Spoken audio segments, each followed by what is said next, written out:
Welcome to theater, storytelling in action. The earliest record of an analysis of theater originated around the 3rd century BC. A work of theory by Greek philosopher Aristotle that has been entitled Poetics offers insight regarding those elements that make up drama as opposed to other literary art forms. In Poetics, Aristotle outlines the 6 parts of tragedy. These 6 parts of tragedy can also be applied to theater today. Aristotle presents the 6 parts of tragedy as plot, character, thought, diction, music, and spectacle. Naturally, the theater practiced 25 centuries ago is significantly different from the theater we practice today, but these 6 parts still play a vital role in theater today. These will be the focus of this series of videos. Of these 6 parts of theater, Aristotle emphasized that the most important and the soul of theater was plot. He defined plot as the arrangement of incidents. In earlier episodes, we have said that the element of mimesis, or imitation of action, is what separates theater from the other arts. This is emphasized by Aristotle when he asserts that these incidents take the form of action, not narrative. He stated that action springs from character and thought. Character and thought, however, are simply the agents of the action. They cannot exist in theater without a plot. When we speak of plot, we're talking about the structure of the play. This is important to remember. The script for a play production is not the final product. A play script is a blueprint for dramatic action. Aristotle made the assertion that a plot must have a beginning, middle, and end.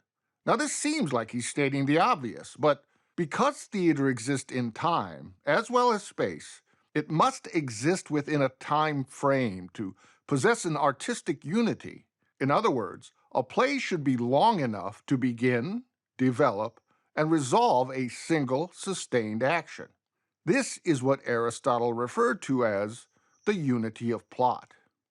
The unity of action creates a spine of action, often referred to as an arc of action. The plot of a play should be organized around a single compelling action. This occurs in an early individual action we refer to as the inciting incident.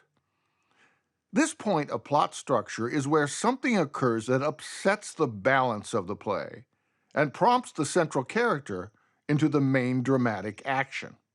In Shakespeare's Hamlet, the central character is mourning the death of his father, the former king of Denmark. This condition and the effect that it has on the other characters in the play establish an uneasy balance in the world of the play.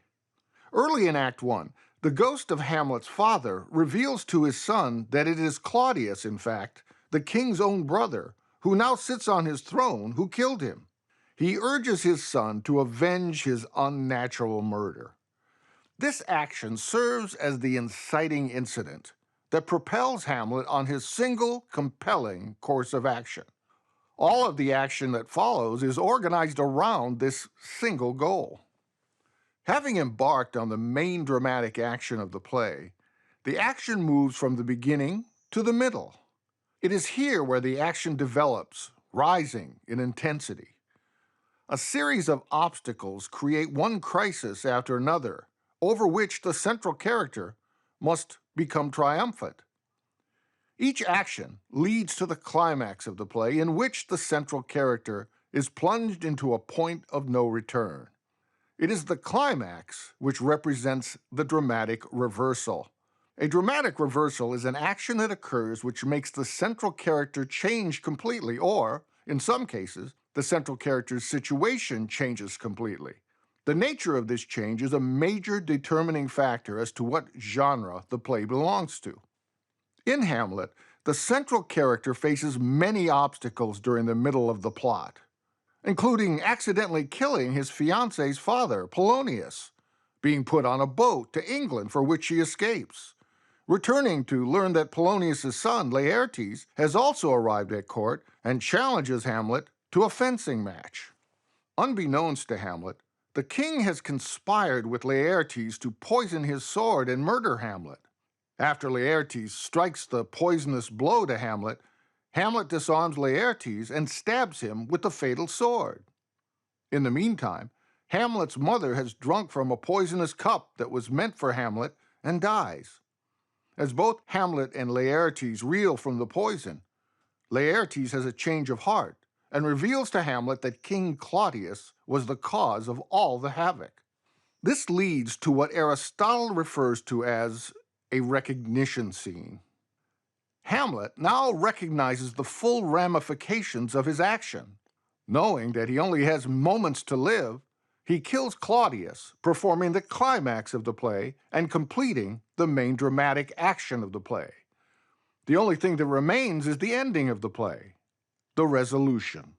The resolution is the action that follows the climax of the play, where the world of the play adjusts to the trauma of the climax and the thought or theme that arose from the action is underscored. It's also referred to as the falling action. As Hamlet lays dying, he urges his friend Horatio to tell his story.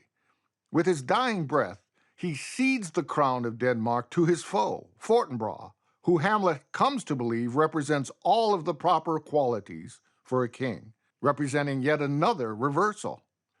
Immediately after Hamlet dies, Fortinbras arrives and comments on the tragic scene and offers praise to Hamlet, resolving the action of the play, rounding off the unity of plot.